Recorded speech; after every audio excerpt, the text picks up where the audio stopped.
je me sens en famille ici parce que je suis chef d'entreprise, vous l'avez entendu, je suis chirurgien dentiste. Donc je connais les échéances de fin de mois, j'ai des salaires, j'en ai 3 dans la voiture, j'ai une petite PME avec 4 employés. Le développement local, moi je le résumerai parce qu'on est pressé par le temps, il reste 4 minutes, c'est terrible, comme un triangle avec 3 sommets.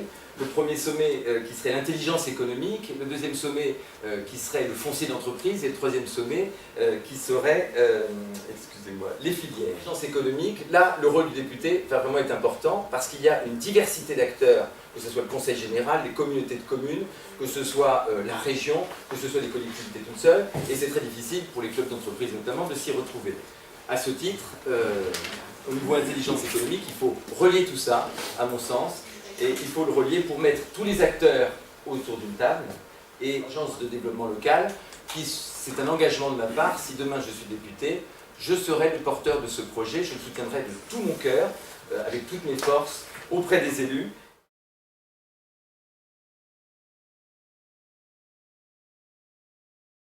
La priorité dans ces communes ma priorité va aux petites entreprises, petites et moyennes entreprises, lesquelles, on le voit bien, elles sont fondamentales pour le développement du territoire et aujourd'hui elles sont créatrices d'emplois. Ce sont les seules qui sont vraiment créatrices d'emplois. Donc je crois qu'il faudra que l'État et les pouvoirs publics apportent tout leur soutien, mais il ne suffit pas. Nous, ce que nous proposons, c'est que pour les petites et moyennes entreprises, il y ait une modulation des impôts sur les sociétés. Est-ce qu'il ne serait pas possible de recréer justement ce secteur, étant entendu qu'il y a pas mal de forêts et que nous ne sommes pas loin non plus du Limousin, qui cherche aussi à développer sa filière bois. Enfin, je pense que de toute façon, on ne pourra développer aujourd'hui que si on travaille en coopération entre développer des politiques d'investissement des entreprises vers les innovations industrielles aux productions utiles. Nous voulons donc favoriser la relocalisation des activités et les courts-circuits de distribution. Ce que nous demandons aussi, c'est la création d'un pôle financier public par la mise en réseau des institutions financières publiques existantes.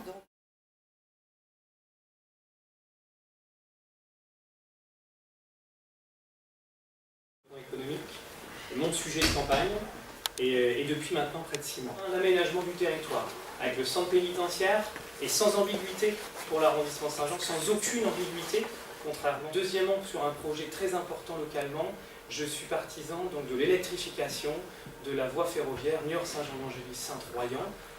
Deuxièmement, au niveau local, c'est pousser la formation professionnelle et l'apprentissage. C'est notamment être un vrai partenaire du monde économique.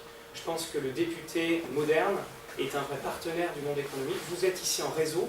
Je pense que le député a un rôle de réseau, d'être à vos côtés sur les projets, sur vos difficultés, sur vos perspectives de développement. Ce ne sont pas des paroles, parce que moi j'en fais un acte. C'est pour ça que je fais uniquement de la politique pour l'emploi et pour le développement économique. C'est mon moteur.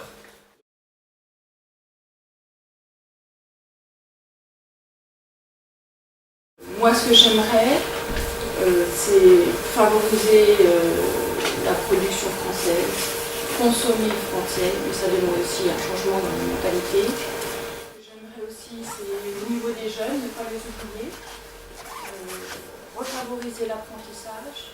Il y a des jeunes qui ne sont pas faits du tout pour les grandes études, donc refavoriser l'apprentissage comme ça se faisait autrefois à l'âge de 14 ans. Pour revaloriser les filières manuelles, aussi d'augmenter les salaires, pour relancer cette consommation et changer ces mentalités, protéger donc les petits hôpitaux de proximité. Au niveau de l'impôt sur les sociétés, il faudrait le faire de manière progressive en fonction du chiffre d'affaires. Il faut se motiver et dire on va de l'avant et on peut s'en sortir.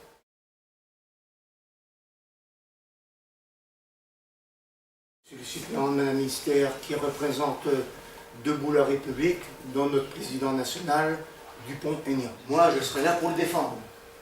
Voilà. Donc, après la partie artisanat, bien sûr, je suis toujours constamment en contact avec les BTP, surtout les patrons, tout ça. Je vois, vous souffrez beaucoup, vous êtes submergé de taxes, diminution de taxes, diminution, après, ça sera porteur d'emploi.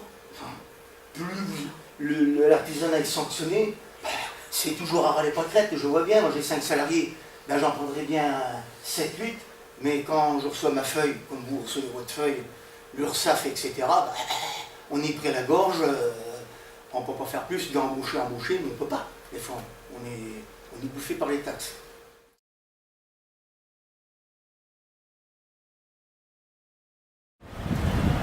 Les objectifs sont le développement des activités économiques, le soutien à la croissance, le retour au plein emploi, le progrès social. Le développement économique doit s'appuyer sur un réseau de villes nouvellement orienté, comprenant les 2 pôles urbains de la circonscription, Saintes et Saint-Jean-d'Angély, avec le souci d'une répartition équitable des retombées sur le pôle. 2. Saint-Jean-d'Angély et les Vals de Saintonge ont des atouts. Une tradition industrielle, orientation vers le développement durable, vers une filière bio qui doit ouvrir sur un pôle agro-industriel. Une desserte autoroutière et ferroviaire intéressante, du foncier disponible dans le bassin d'activité, une vie culturelle soutenue. 3.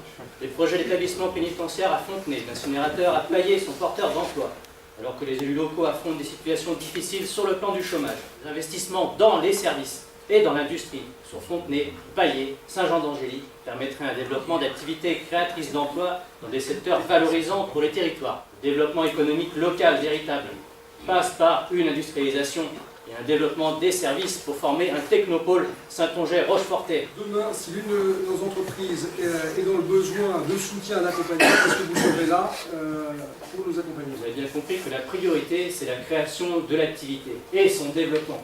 Par conséquent, le soutien de l'activité économique, c'est ma priorité.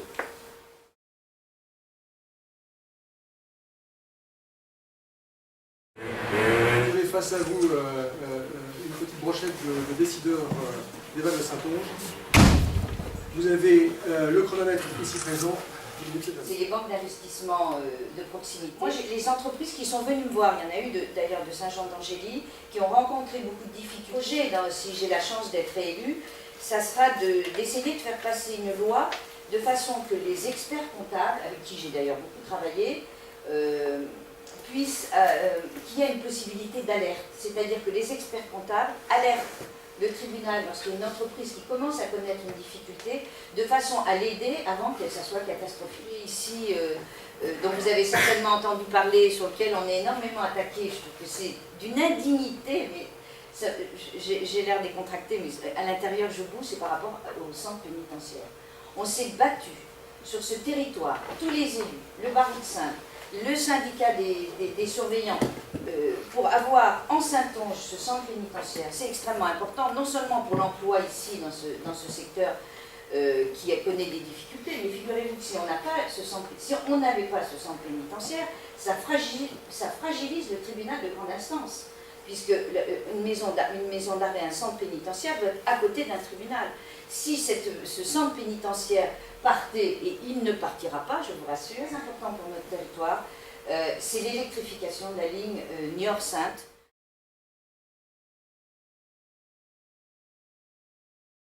Et puis il y a vraiment un projet, ça c'est le projet des écolos, de dire on met les PME, les TPE au cœur de l'action. Si on le fait, on met en place un pacte pour les entreprises locales, et qu'est-ce qu'on fait derrière?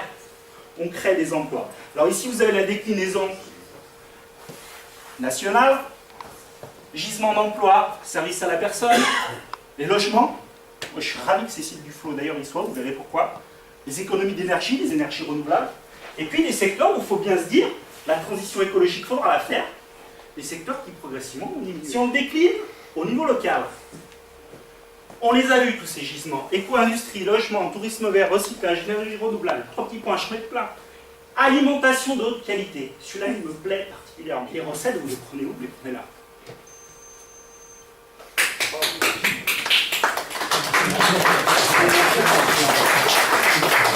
Bonne journée à vous et puis bon vote. Merci à vous et bienvenue au Club Pro.